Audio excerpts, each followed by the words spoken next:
I'm Lexi Browning, Public Relations Coordinator with West Virginia Grant Resource Centers.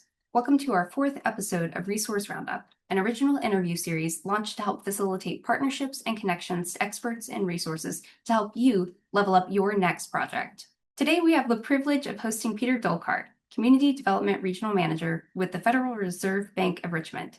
Peter is back this year to tell our listeners about this year's Community Investment Training Program, an initiative offered through the Richmond Fed's Rural Investment Collaborative. Peter, thanks so much for returning and for taking time to share information about this year's training. So for folks who are just joining us, we'd love to start by introducing our listeners to you, to the Richmond Fed, and to the Rural Investment Collaborative. Thank you, Lexi. It's great to be here, and thank you for asking us to come back. So I'm here again to describe the Richmond Fed's Rural Investment Collaborative. It's in its third year, and we are now looking for a fourth class to enter our community investment training. Before I go any further, I just need to say that the views and opinions expressed here are those of the presenter, me, and do not represent the official position of the Federal Reserve Bank of Richmond or the Federal Reserve System. Now, I'm about to describe a training program in which there are some opportunities to get some grant funding. The thing I do have to emphasize is that the Richmond Federal Reserve Bank does not fund or otherwise award grants. We as a staff do not participate in the selection of grantees or the selection of the communities receiving training or technical assistance. That is done through working groups of community development practitioners. Just a quick overview, the Federal Reserve Bank of Richmond is one of the 12 Federal Reserve banks across the United States that make up the Federal Reserve System. The Richmond Fed, which is also known as the 5th District, it covers from Maryland, all the way down to the Carolinas, Washington, D.C., and most of West Virginia. Although for the purposes of this project, we are accepting applications all over the entire state of West Virginia. So our issue and why are we focused on rural? Well, 2 out of 3 of the counties that make up the 5 states of our Federal Reserve District are classified as rural. And we realized early on that there was a great disparity in supply and demand.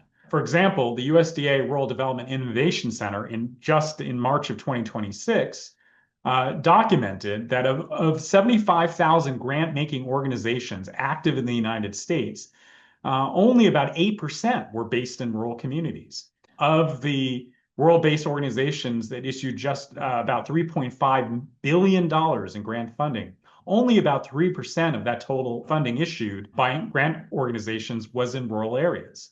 So there is a fair amount of disparity in terms of how much access to capital communities in rural areas and small towns, how much access they have to actual capital funding.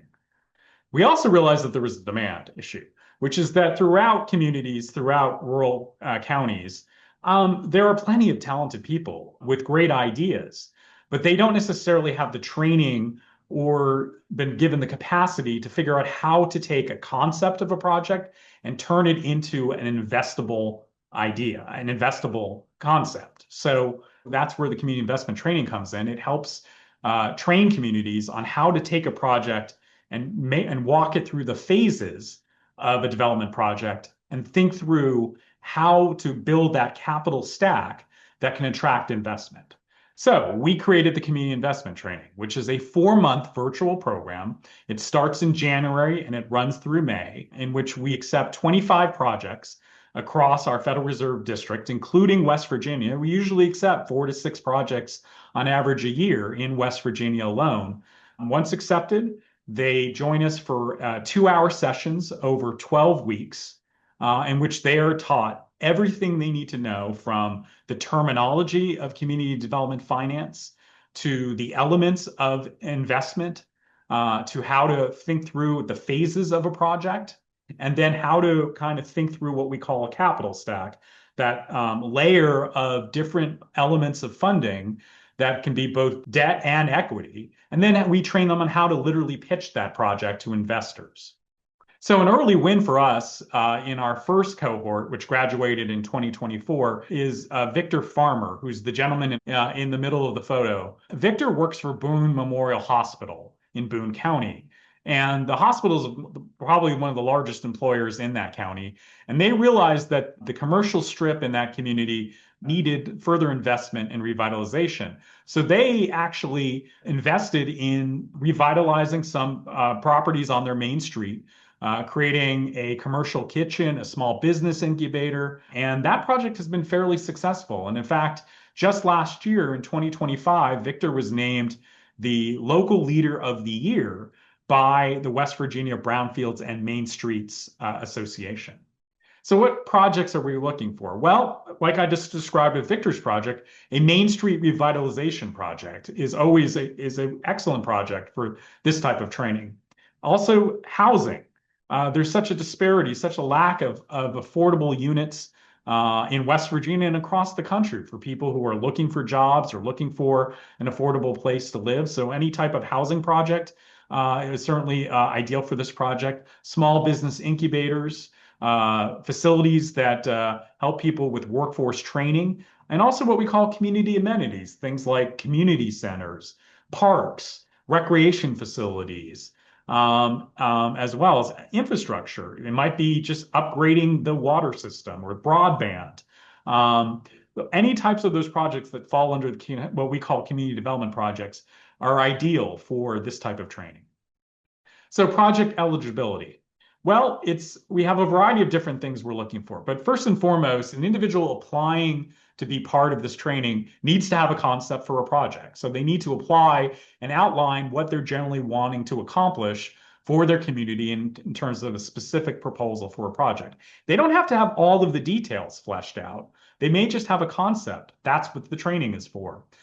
They also have to demonstrate in their application that the project benefits the broader community, not just a single individual or just one company, but that it will provide benefits to the whole community. The other thing is, they also need to demonstrate that the training is necessary for the progress of the project. If they could do the project without our training, they don't need to be applying. Optimally, we also want projects that are not just seeking grants, but that are thinking through beyond, what are multiple sources of income? Is there a possibility to rent the building out and so on, so that it's not simply a matter of just a block grant? And then also they need to demonstrate a community need for the project, essentially that there is a lack of recreational activities or there's a lack of housing in their community or opportunities for small businesses, places for small businesses to open and prosper.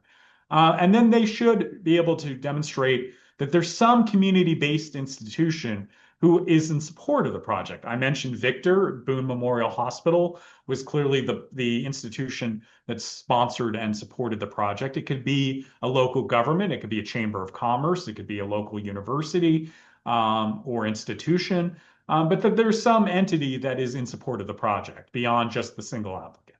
So the application is open today. It opened June 1st. It will be open until July 10th. There is a QR code right there on the screen, but you can essentially get to the application by going to richmondfed.org or Googling the Federal Reserve Bank of Richmond or the Rural Investment Collaborative, and you will find the link to the virtual application. It's a very straightforward application. There's no cost to apply, and there's no cost to participate in the program. Once the application period closes, we'll go through the review process through those work groups of practitioners, and they will give recommendations on the 25 projects that will be accepted. And once those projects are selected, they will start the training next year as our 4th cohort in January, and they'll go through May. And it's all virtual. So just to give you some idea of the outcomes to date, we've essentially graduated over 60 communities, 60 different leaders across the 5 states of our Federal Reserve District over the last 3 years. Those projects have received about $500,000 in awarded mini grants, technical assistance and implementation grants. They also received an additional $650,000 spread across those projects in other types of funding. Now, none of the grants that the projects may receive are going to be enough to finish any single project, but it keeps the project going. It allows them to hire those technical resources, those consultants, those other types of needs and resources that they may need to keep the project going. And that allows them to then get to a point where they can attract other investment and other funders. This is my contact information, Peter Dolkart. I also provided the contact information for our senior project manager.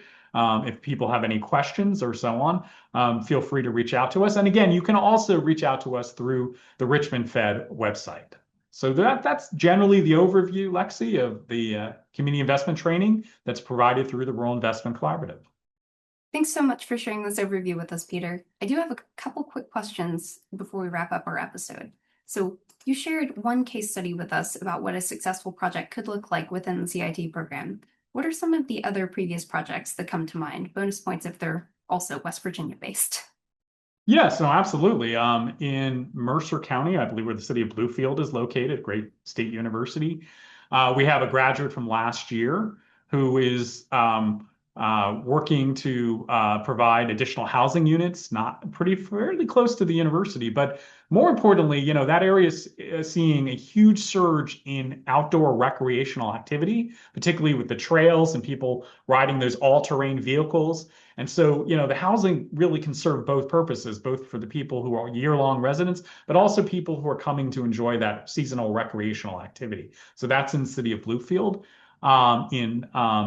Also, in Mercer County, we have another project from last year where they're in the process of taking a shuttered Walmart and possibly turning that into a facility where they can do rehab of mobile homes. There's also a school, a public school that's been closed because of the enrollment is down, and they have a variety of different ideas and concepts on how to turn that into a community center, and that's moving along very well. Just to give another example, outside of West Virginia, there is a town in Virginia called Clifton Forge. They have successfully rehabbed and converted several vacant buildings on their main street, and one of them is about to become a boutique hotel that's really going to drive the local economy and the tourism. So those are just some projects that are fairly further along, but there are a number of projects in West Virginia. In Ravenswood, there is a plan to take a building and turn it into a kind of restaurant incubator so that different food-based businesses can have a place to start and grow their business. That project just graduated just this year, and so we're excited to see where that goes, and so on. So those are just a few of the projects. Excellent. Yeah, those are exciting efforts underway. So what are some of the most common challenges that cohorts have reported encountering in their efforts to drive regional economic development? And can you tell us a little bit more about how the community investment training helps alleviate some of those challenges? Well, I think a lot of the issues is that people just don't know where to start, because I think that even the terminology of community development finance sometimes can be a little bit intimidating for people. So they are like, oh, I don't even know if I have the right language to talk to people, and I don't even know what tools, in terms of not just grant funding, but also tax credits. How do you address environmental reviews? How do I speak to the right foundations, funders, or even banks and private investment? So I think that the community investment training does a fairly good job early on of, first of all, breaking down the terminology and getting them comfortable in that terminology, and then kind of walking them through the elements of investment, so that it's not one big daunting base of knowledge, but that they can kind of think through it incrementally and figure out how to phase their project. So I think that that's the big thing, is just, demystifying and giving them a place to kind of start, how to start thinking about framing their project. So I think that's one of the key assets. And I often say, by the way, that look, we love to see the project that they're proposing advance and reach completion, but actually the greater asset in the training is the training. It's the knowledge they are learning that they can apply, if not to that project, to any other types of community development-based projects. Excellent. Okay, thank you. And one final question for you. So for anyone who wants to learn more or just stay in the loop about the CIT, the Community Investment Training Program, or the Rural Investment Collaborative, the RIC, or the Richmond Fed in general, what's the best way for them to connect or stay apprised of what's coming up and what's going on? Well, certainly I encourage them to go through our website, richmondfed.org. or if you want to Google Federal Reserve Federal Reserve Bank of Richmond, it will get you to the same place. And you can even sign up there to stay up to date and get notifications on upcoming events and different initiatives we're doing.